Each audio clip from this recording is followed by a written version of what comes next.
हम हैं red network, हम करते हैं जन की बात। देखिए, पहले ही कहा भी हम लोगों के पास कोई ऐसा प्रस्ताव ही नहीं है। और जहाँ तक मुख्यमंत्री का या नेता का सवाल है, तो राजद बड़ी पार्टी है बिहार के अंदर, उनका अपना एक वोट बैंक है। आज भी बिहार में विपक्ष में सबसे ज़्यादा मजबूत स्थिति में है और नीतीश जी से ज़्यादा सीट भी उनको है।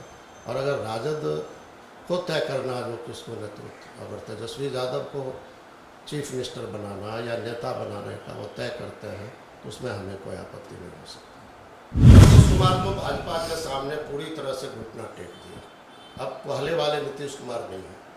आप तो जानते ही हैं, पिछला जो चुनाव हुआ उस चुनाव में गठबंधन था, राजद, जदयू और कांग्रेस का गठबंधन था।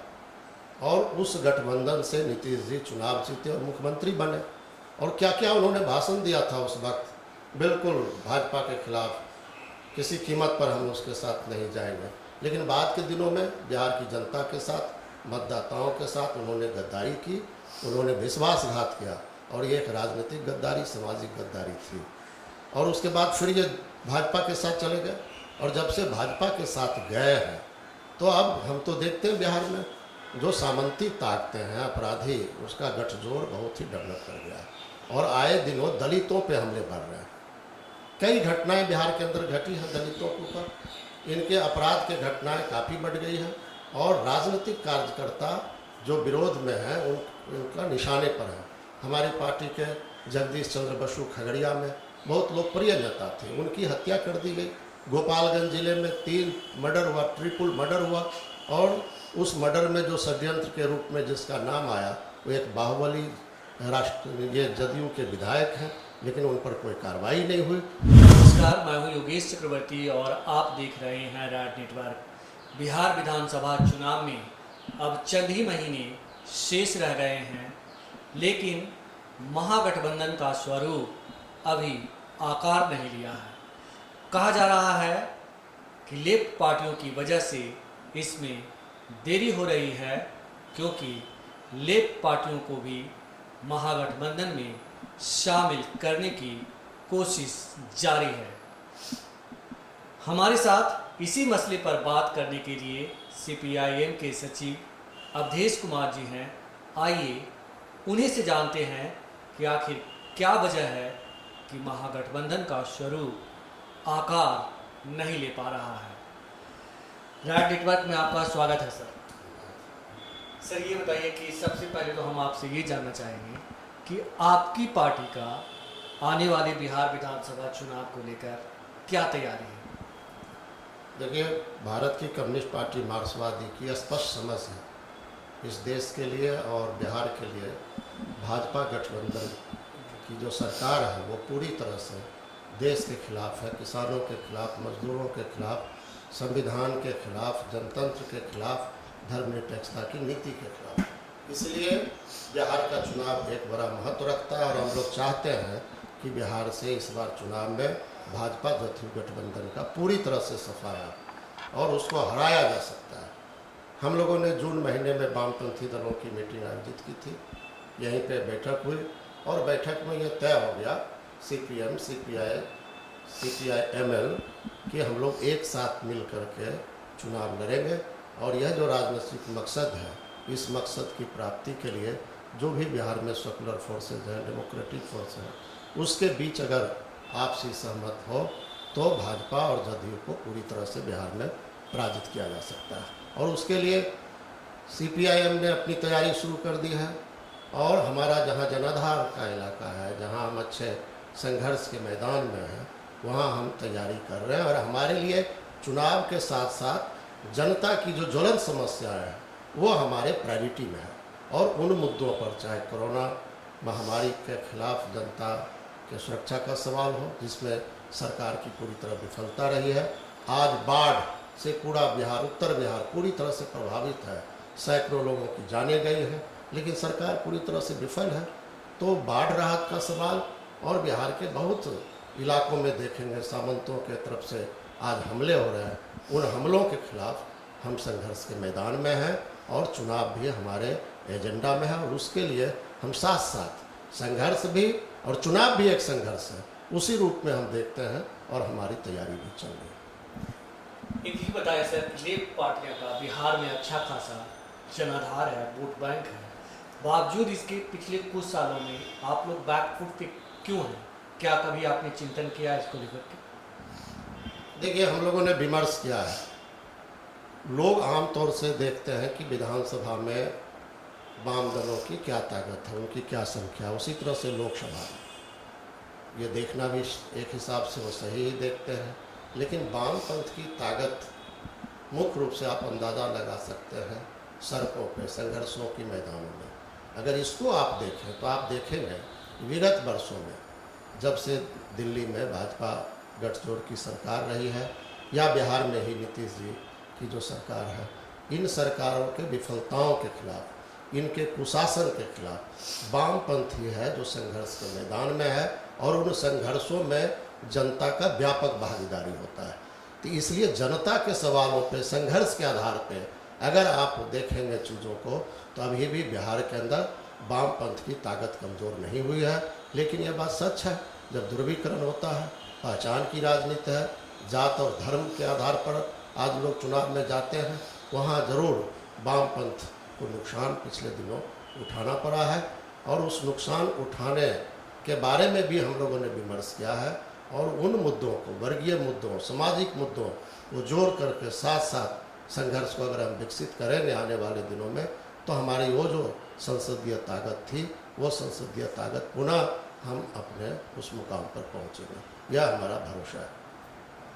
आने वाले बिहार विधानसभा चुनाव में क्या आपकी पार्टी आरजेडी की नेतृत्व वाले गठबंधन में शामिल होगी? अगर होती है तो क्या आप तेजस्वी यादव को मुख्यमंत्री पद के उम्मीदवार मानते हैं, क्योंकि आरजेडी ने घोषित कर रखा है अपना उम्मीदवार? देखिए, पहला प्रश्न यह है, जो हमने आपको बताया, हमारा राजनीतिक मकसद है भाजपा और जदयू गठबंधन को हराना और इसके लिए वामपंथी ताकतें एकजुट है। लेकिन जहाँ तक महागठबंधन का सवाल है, यह तो महागठबंधन को विचार करना है, राजद को विचार करना है, वो लेफ्ट के साथ किस तरह का रिश्ता वह कायम करते हैं। अभी तक बाज़ाब्ता महागठबंधन के तरफ से या राजद के तरफ से हमारी पार्टी के सामने कोई प्रस्ताव नहीं आया है। प्रस्ताव आएगा तो सकारात्मक ढंग से हम उस पर विचार करेंगे, फैसला लेंगे और इस मामले में हम लोग पॉजिटिव रुख अख्तियार करेंगे। तेजस्वी यादव को लेकर के लेफ्ट पार्टी क्या सोचती है? तेजस्वी यादव को आप लोग, अगर आता है प्रस्ताव तो उनको सीएम कैंडिडेट मान लेंगे आप लोग? देखिए, पहले ही कहा, अभी हम लोगों के पास कोई ऐसा प्रस्ताव ही नहीं है। और जहाँ तक मुख्यमंत्री का या नेता का सवाल है तो राजद बड़ी पार्टी है बिहार के अंदर, उनका अपना एक वोट बैंक है। आज भी बिहार में विपक्ष में सबसे ज़्यादा मजबूत स्थिति में है और नीतीश जी से ज़्यादा सीट भी उनको है। और अगर राजद को तय करना जो किसको नेतृत्व, अगर तेजस्वी यादव को चीफ मिनिस्टर बनाना या नेता बनाने का वो तय करते हैं तो उसमें हमें कोई आपत्ति नहीं हो सकती। एक समय में जब लालू जी की सरकार थी बिहार में तो लेफ्ट एंड राइट कॉम्बिनेशन काफ़ी मशहूर था, आप लोग के बीच काफ़ी नज़दीकियाँ थी। लेकिन पिछले कुछ सालों में आप लोग के बीच काफ़ी दूरियाँ हुई है, क्या वजह है, क्यों हो गई दूरी? देखिए, सामाजिक, आर्थिक, राजनीतिक परिस्थिति में उतार चढ़ाव होते रहते हैं। अब पुराने ज़माने की बातों में मैं नहीं जाना चाहता। अभी जो वर्तमान में है उसी पर ज़्यादा हम चर्चा करें तो ज़्यादा बेहतर होगा। असल सवाल यह है कि बिहार का विकास कैसे होगा, ये मुख्य प्रश्न है। और 15 वर्ष नीतीश जी का शासन हम लोगों ने देखा राजद के बाद। ये 15 वर्ष का शासन में, नीतीश जी के शासन में जनता की तबाही बढ़ी है। नीति आयोग का रिपोर्ट खुद कह रहा है, यहाँ पे आम जनता का जो सूचांक आया है उसमें भी गिरावट देखी जा रही है, गरीबी बढ़ी है, कुपोषण बढ़ा है, स्वास्थ्य का क्षेत्र जो है वो कमज़ोर हुआ है, शिक्षा का क्षेत्र में बहुत बड़ा गिरावट आई है, करप्शन बहुत ज़्यादा बढ़ गया है, क्राइम बहुत ज़्यादा बढ़ गया है। तो नीतीश जी तो हर मोर्चे पे विफल साबित हुए। ज़रूरत है जो नीतीश कुमार की सरकार के खिलाफ एक मजबूत जन आंदोलन खड़ा हो। उसमें लेफ्ट तो है ही, रोज़ लड़ाई में है, लेफ्ट के साथ ही, लेकिन राजद और महागठबंधन के लोगों को भी मैदान में आना चाहिए। संघर्ष के जरिए एक बेहतर विकल्प बनता है। उस दिशा में जो प्रयास होना चाहिए उस प्रयास में कमी है।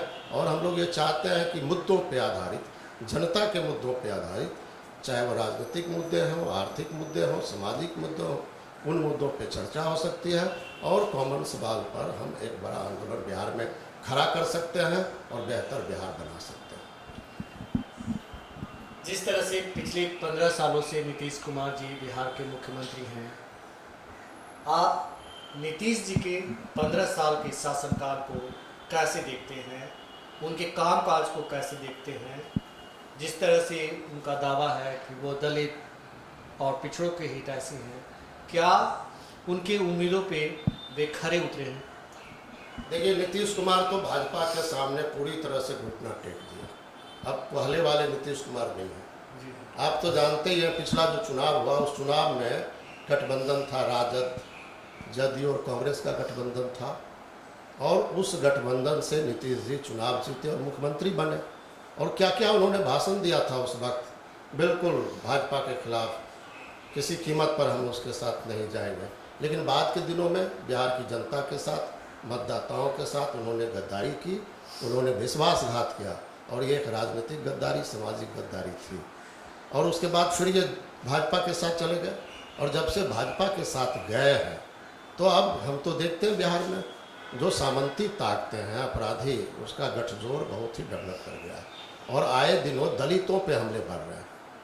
कई घटनाएं बिहार के अंदर घटी हैं दलितों के ऊपर, इनके अपराध के घटनाएं काफ़ी बढ़ गई हैं, और राजनीतिक कार्यकर्ता जो विरोध में हैं उनका निशाने पर है। हमारी पार्टी के जगदीश चंद्र बसु खगड़िया में बहुत लोकप्रिय नेता थे, उनकी हत्या कर दी गई। गोपालगंज जिले में 3 मर्डर हुआ, ट्रिपल मर्डर हुआ, और उस मर्डर में जो षड्यंत्र के रूप में जिसका नाम आया वो एक बाहुबली ये जदयू के विधायक हैं, लेकिन उन पर कोई कार्रवाई नहीं हुई। तो नीतीश जी तो जो कहते हैं जो जीरो टॉलरेंस अपराध के मामले में, लेकिन अपराध का ग्राफ तो बढ़ गया। महिलाओं के साथ रेप की घटनाएं, आज अनेकों घटनाएं घट रही है। पीएमसीएच में रेप होती है, आप गया मेडिकल कॉलेज अस्पताल में रेप की घटना देखें, सामूहिक रेप की घटना घटती है। अररिया में सामूहिक रेप की घटना घटती है, और पीड़िता को ही उल्टे जेल भेज दिया जाता है। तो दलितों पे, समाज के जो अति पिछड़े हैं, कमज़ोर तबके हैं, दलित हैं, भूमिहीन हैं, उनके ऊपर सामंती अपराधियों का हमले बढ़े। दूसरी तरफ भ्रष्टाचार, सृजन घोटाला आप देखें, उसके बाद आपने देखा, अभी की बात हम करें, ये कोरोना का जो संक्रमण का दौर हुआ, उसमें जो केंद्र बनाए गए क्वारंटाइन केंद्र, उसमें लूट हुई है। अगर उसकी जांच करा लिया जाए तो बड़ा भ्रष्टाचार सामने आएगा। लोगों को खाना नहीं, साफ सुथरा कोई इंतजाम नहीं, और मीडिया पर बैन लगा दिया गया, वो सेंटर में नहीं जा सकते हैं। जो प्रवासी मजदूर आए, क्या नहीं कहा इन्होंने, काम देंगे, अनाज देंगे, राशन कार्ड देंगे, आप यहीं रहिए, आप लौटिए मत। लेकिन आज क्या है, पता कर लीजिए, किसी को काम मिला, मनरेगा काम बंद, किसी को राशन कार्ड मिला, 5 किलो अनाज की बात हुई, जिनके पास राशन कार्ड नहीं उनको अनाज नहीं मिला, और उल्टे आज वो फिर से लौटने के मजबूर हो रहे हैं। न पैसा, न खाना, न राशन, हर मोर्चे पे नीतीश जी तो बिल्कुल फेल है। इतना ही नहीं हुआ है, बल्कि आज अस्पतालों की क्या हालत है, जो कोरोना से संक्रमित होकर के आ रहे हैं अस्पतालों में, उनके लिए कोई जगह ही नहीं है, और कोई अगर वो मर जाता है तो 2-2 दिनों तक डेड बॉडी उस वार्ड में पड़ा रहता है। एनएमसीएच का उदाहरण आपके सामने है, कोई इलाज की व्यवस्था नहीं है, और इसलिए यहाँ डॉक्टर मर रहे हैं। सीपीआई के हमारे राज्य सचिव, अगर बेहतर इलाज होता तो उम्मीद थी जो बच जाते, पॉलिटिशियन की मृत्यु हो रही है, तो पूरा कोलैप्स कर गया है स्वास्थ्य। इनका सार्वजनिक स्वास्थ्य कहीं है ही नहीं, और जो इनको 4 महीने का टाइम मिला, क्या कर रहे थे नीतीश जी? ये जो प्रधान सचिव को बदलते हैं, तो प्रधान सचिव को बदल करके स्वास्थ्य सेवा को बेहतर कर सकते हैं क्या? निकम्मा बैठा हुआ इनका हेल्थ मिनिस्टर, लेकिन वो भाजपा कोटे से है, तो उसके लिए कोई कार्रवाई नहीं कर सकते हैं, और बिल्कुल ही गैर जनतांत्रिक कदम उठा रहे हैं। अब 50 वर्ष जिन कर्मचारियों को उम्र हो गया, उसका ही जांच करेंगे, उसके लिए कमेटी बना दिया। ज़बरदस्ती नौकरी से हटाने का एक नया रास्ता उन्होंने अख्तियार किया है। तो हर मोर्चे पर अगर आप देखिए तो नीतीश और ये जो है सुशील मोदी की सरकार पूरी तरह से विफल है, जन विरोधी के कदम उठा रहे हैं। शिक्षा चौपट, स्वास्थ्य सेवा चौपट, कोरोना और ये बाढ़ में सरकार पूरी तरह राहत देने के मामले में विफल हो गई है। और एक जो है सो बड़ा संकट है, किसानों की हालत भी, मकई पड़ा हुआ सड़ गया, कोई खरीदारी कोई क्रय केंद्र नहीं हो खरीद सके। ये किसानों को कर्जा ये माफ़ कर सकते थे, उसके बारे में इन्होंने कोई फैसला नहीं लिया। तो इस तरह से अगर देखिए तो चौतरफा ये घिरे हुए हैं नीतीश कुमार और सुशील मोदी, इसलिए इनको कहने के लिए कुछ भी नहीं है। ये 15 साल तो अब है ना भाई, ये कहते हैं कि भाई 15 साल पहले जो सरकार में थी वो बतावे अस्पताल की तरह। आप बताइए, आप कितने अस्पताल बनाए, आप कितने लोगों को जो है सो जमीन दिए, मकान बनवाए, शिक्षा में आपने क्या सुधार किया, कितने उद्योग आप स्थापित किए, किसानों का क्या आपने सुविधा प्रदान किया, जल प्रबंधन जो वैज्ञानिक होना चाहिए उसके लिए आप क्या कदम उठाए, दलितों पर जो आक्रमण हो रहे थे पहले क्या आप उसको रोक पाए, जो बास भूमि जिनको मिलना चाहिए आपने बास भूमि दिया क्या, या आप बताइए। डी बंदोपाध्याय भूमि आयोग जिस पे करोड़ों रुपया सरकार का खर्च हुआ और वो जो अनुशंसा किया आपने उसके कूड़ेदान में फेंक दिए। तो आप तो पूरी तरह से बिहार के जो बड़े लोग हैं, जो सामंती ताकतें हैं, जिनके पास ज़्यादा माफिया हैं, आप उनके पक्ष में खड़े हैं। और बिहार में जो 90% जो गरीब मेहनत कर जो जनता है, किसान मजदूर मेहनत करने वाले लोग, उनको अपने भरोसे छोड़ दिया है। इसलिए इनको तो इस बार जाना ही है। असल है जो विपक्ष की ताकतें हैं, वामपंथी समेत, अगर सब एक सहमति के आधार पर आपस में बातचीत करें, एडजस्टमेंट करें सम्मानजनक, और तब जा कर के ज़रूर इसको हराया जा सकता है। सम्मानजनक गठजोड़ कैसे हुआ? क्या आपके पास कोई फार्मूला है ऐसा जो आप सुझाना चाहेंगे कि मतलब इस तरह से संभव है? अरे पहले तो फार्मूला है, छोटी बड़ी जितनी भी राजनीतिक पार्टियां हैं, लेफ्ट हो दूसरे डेमोक्रेटिक्स, एक साथ पहले बैठे तो उसके बाद में चर्चा करेंगे। बातचीत से कोई फार्मूला निकलता है और एक आंदोलन से कोई विकल्प उभरता है। इसलिए बातचीत हो, मुद्दे तय हो, आंदोलन विकसित किया जाए और तभी विकल्प भी होगा और तभी सारा रास्ता तय हो जाएगा। आपने कहा कि नीतीश जी लालू जी के 15 साल के शासनकाल को गिनाते हैं, क्या वे अपनी नाकामियां छुपाने के लिए ऐसा करते हैं?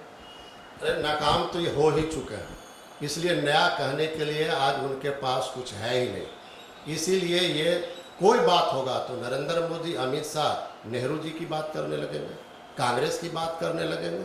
अरे आप हो सरकार में, आप क्या कर रहे हो? आपने जो कहा 15 लाख देंगे हम, खाता में नहीं दिया, इसके बारे में बताइए। काला धन लाएंगे, नहीं किया, इसके बारे में बताइए। आपने कहा था हर साल 2 करोड़ नौजवानों को नौकरी देंगे, आप इसके बारे में बताइए। 15 करोड़ से ज़्यादा लोग जो काम कर रहे थे वो बिल्कुल छट गए, आप क्या कर रहे हैं? आप उनके बारे में बताइए। तो वो सब कुछ नहीं बताएंगे। शिक्षा का निजीकरण हो रहा, अब किसानों के खिलाफ अध्यादेश लाए जा रहे हैं। श्रमिकों के लिए जो 8 घंटे काम का जो कायदा बना हुआ था, नियम था, कानून था, उसको ख़त्म करके आप 12 घंटे का आप नियम कायदा ला रहे हैं। सार्वजनिक जितने उद्योग संपत्ति थे आप बेच रहे हैं, आप रेल को बेच रहे हैं, आप बैंक को बेच रहे हैं, आप BSNL को बेच रहे हैं, सारे सार्वजनिक संपत्तियों को आप बेच रहे हैं। तो आप इसके बारे में तो बताइए। लेकिन जब इनसे आप पूछिएगा तो नरेंद्र मोदी जी, भाजपा के नेता लोग, वो कहेंगे कि नेहरू जी से पूछिए, वो कहेंगे कांग्रेस से पूछिए, और जब नीतीश जी सुशील मोदी से पूछें तो ये कहेंगे लालू जी से पूछिए। ये पूरे बिल्कुल तरह से इनका जो निकम्मापन है, इनकी जो विफलता है, उस पर पर्दा डालने के लिए इस तरह की बेतुकी बातें, जिसका कोई तर्क नहीं है, जिसका आज कोई ज़रूरत नहीं है जिन बातों का, उस तरह की बातें ये क्या करते हैं, फिजूल की बातें ये करते हैं। जैसे आपने कहा कि जो ये संपत्ति है, सार्वजनिक संपत्ति है, पब्लिक की संपत्ति है, सरकार, मौजूदा केंद्र सरकार उसे बेच रही है। आप किसानों की, मजदूरों की बात करती है आपकी पार्टी, और जिस तरह से सरकार सार्वजनिक संपत्तियों को बेच रही है, कहीं ना कहीं किसी न किसी रूप में नीतीश सरकार भी उसका समर्थन कर रही है। क्या लगता है कि ये दोनों जो है देश को पटरी से बेपटरी करने की कोशिश में सिर्फ जुटे? देखिए नीतीश जी का तो रवैया जो है वो पूरा स्पष्ट हो गया। सीए संशोधन मतलब नागरिकता संशोधन विधेयक जो आया था उसी वक्त पार्लियामेंट में ये खड़े हो गए उस पक्ष में जिसके खिलाफ पूरा देश है, जो संविधान के खिलाफ है उसके सख्त खड़े हो गए। इसका मतलब क्या है? इसका मतलब है कि जो आरएसएस के एजेंडे हैं, जो संघ परिवार के एजेंडे हैं, जो संविधान विरोधी एजेंडा है, जो लोकतंत्र और जो है जो धर्मनिरपेक्षता के खिलाफ जाता है, उस एजेंडे को लागू करने में एक तरह से अघोषित इमरजेंसी जैसी हालत है और नीतीश जी पूरी तरह उसके साथ खड़े दिखाई पड़ते हैं।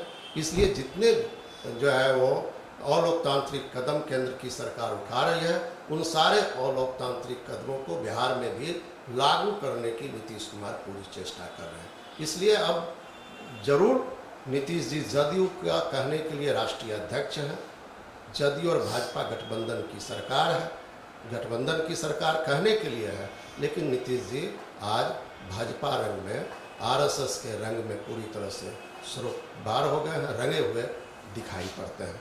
भाजपा और नीतीश जी में कोई अंतर हमें तो दिखाई नहीं पड़ता, पूरी तरह से सरेंडर कर रहे हैं। जिस तरह से अभी कोरोना काल चल रहा है, बिहार सरकार पहले जो तथाकथित प्रवासी मजदूरों को लाने से रोकी, उसके बाद पूरे देश की सड़कों पे मजदूर देखिए पैदल आने को मजबूर हुए करोड़ों की संख्या में। फिर बाद में कहा गया कि हम उनको रोजगार मुहैया कराएंगे, रोजगार उन्हें नहीं मिला अब तक। और आज कोरोना का आंकड़ा बिहार में 50,000 से ज़्यादा पार कर गया है, तो इसे कैसे देखते हैं आप? देखिए, इसके लिए नरेंद्र मोदी जी और नीतीश जी ये सब जिम्मेदार है। कोरोना तो इस देश में जनवरी महीने में ही आया, लेकिन पूरा जो है वो राजनीतिक उद्देश्य के लिए उसमें लगे रहे और जिसके चलते नमस्ते ट्रंप का आयोजन हुआ, जिसके चलते वो उस पीरियड का इस्तेमाल कर रहे थे अपने राजनीतिक मकसद के लिए। आप मध्य प्रदेश में देखें, सरकार को, निर्वाचित सरकार को गिराने के लिए ये सब तमाशा, ये सब खेल चलता रहा मार्च महीने तक। और मार्च में आकर के उन्होंने जो है बिना कोई तैयारी का, कोई वैज्ञानिक बगैर दृष्टिकोण रखे हुए अचानक उन्होंने घोषणा कर दिया तालाबंदी का। और उसके बाद उन्होंने क्या भाषण दिया? पहला भाषण उन्होंने दिया कि एक तो जो है सो महाभारत की तरह 21 दिन में जिस तरह से वो जीत लेंगे, हम कोरोना को भी जीत लेंगे।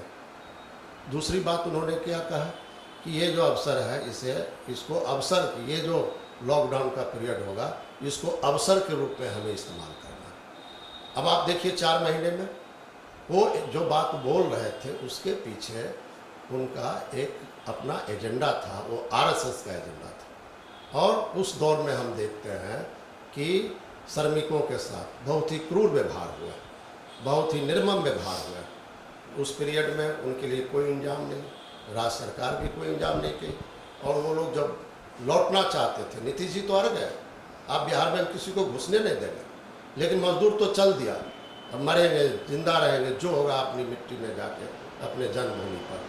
और कैसे 1000 2000 किलोमीटर पैदल और रास्ते में पानी के बगैर, भोजन के बगैर उनको तरफ तरफ की उनकी मौतें हुई, दर्दनाक मौतें हुई, एक्सीडेंट में मौतें हुई। और फिर आने के बाद उनके लिए कोई इंतजाम नहीं। तो ये बिल्कुल इस मामले में विफल रहे हैं।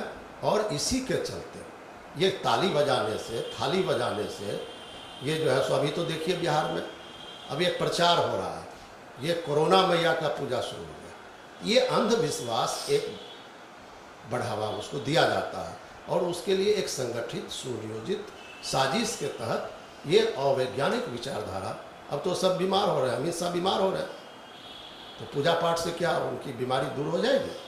थाली बजाए तो गए थे, रोशनी वो मोमबत्ती तो जलाए गए थे, लेकिन बड़ी संख्या में आज, अब तो हमको लगता है अगर ये जो रफ्तार अगर रह गई तो 2-4-5 दिन में यह देश अमेरिका के बाद दूसरे स्थान पर आ जाएगा संक्रमण, दूसरे स्थान पर। और मौत तो दूसरे मुल्कों से ज़्यादा आज हमारे देश के अंदर शुरू हो गया, जबकि जांच जितनी होनी चाहिए देश के पैमाने पर उतनी जांच नहीं हो रही है। और बिहार में तो जांच हो ही नहीं रही, बहुत कम जांच हुआ, तब इतने लोग आ रहे हैं।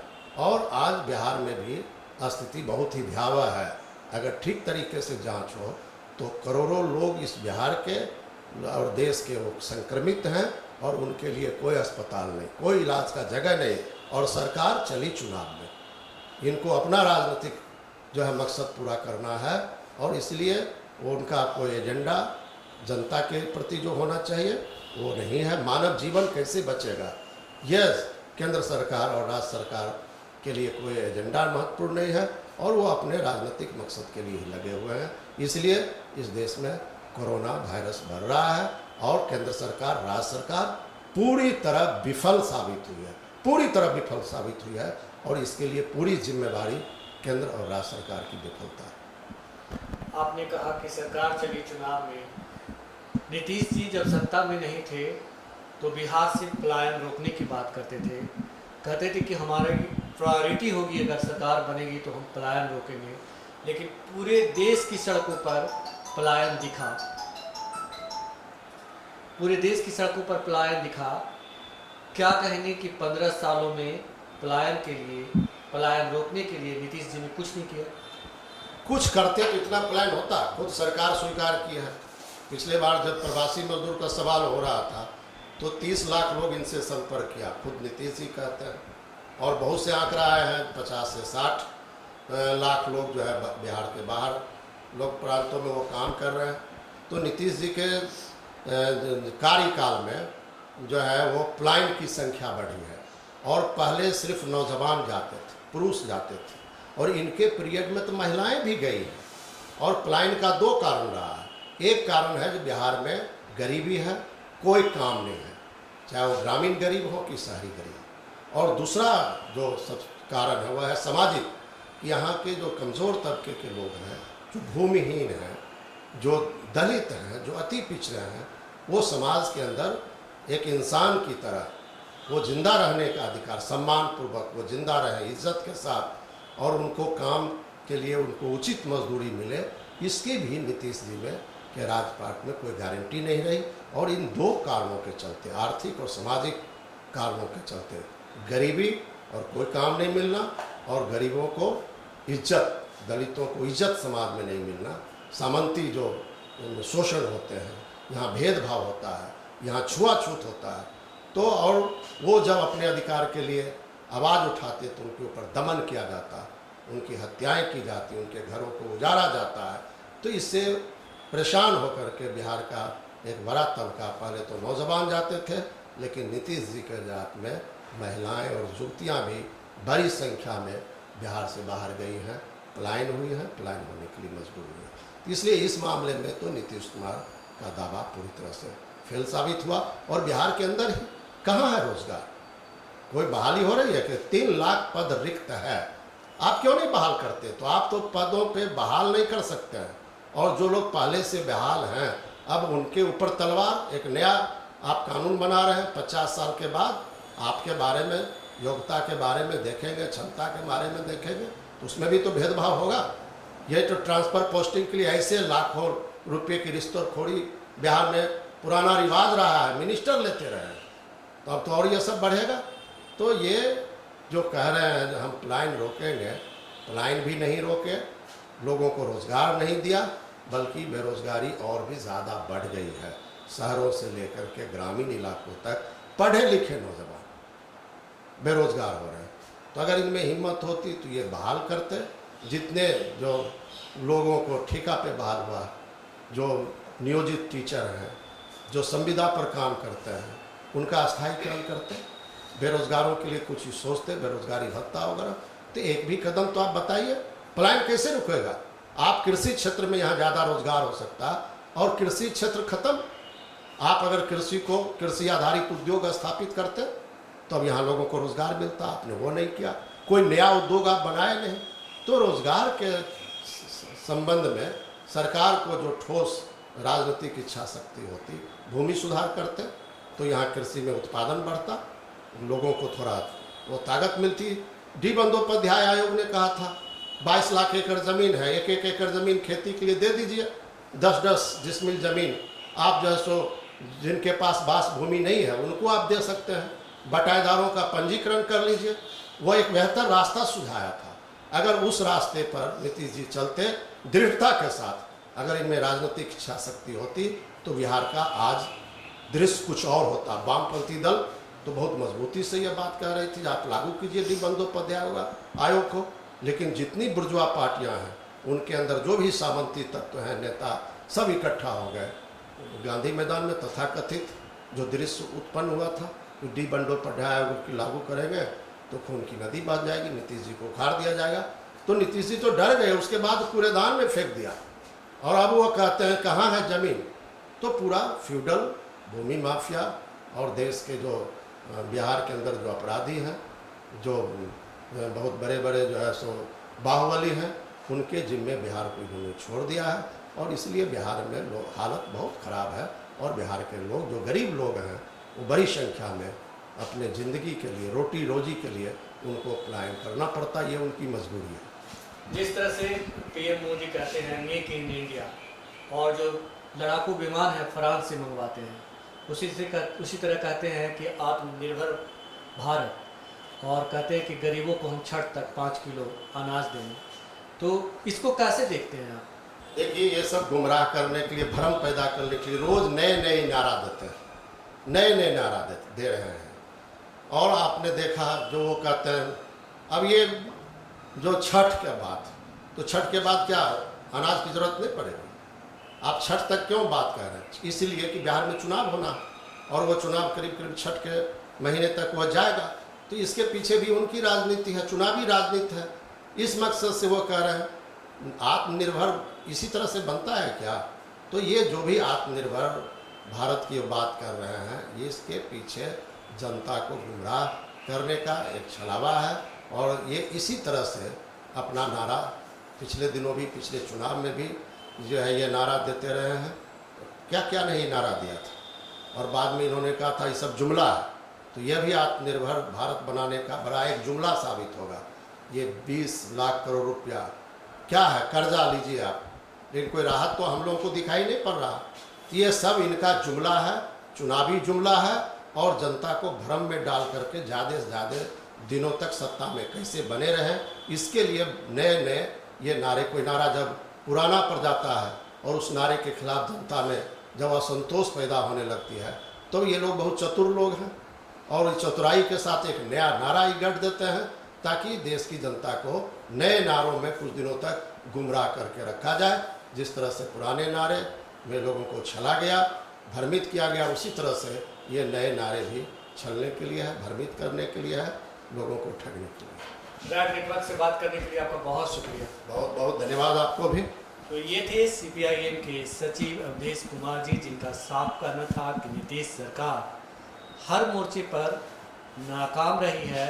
इसके साथ ही इन्होंने महागठबंधन के स्वरूप को लेकर साफ कर दिया कि RJD सबसे बड़ी पार्टी है, तो लेफ्ट पार्टियों को नेतृत्व को लेकर के कोई समस्या नहीं है। योगेश चक्रवर्ती, रैड नेटवर्क, पटना। हम है रेड नेटवर्क, हम करते हैं जन की बात।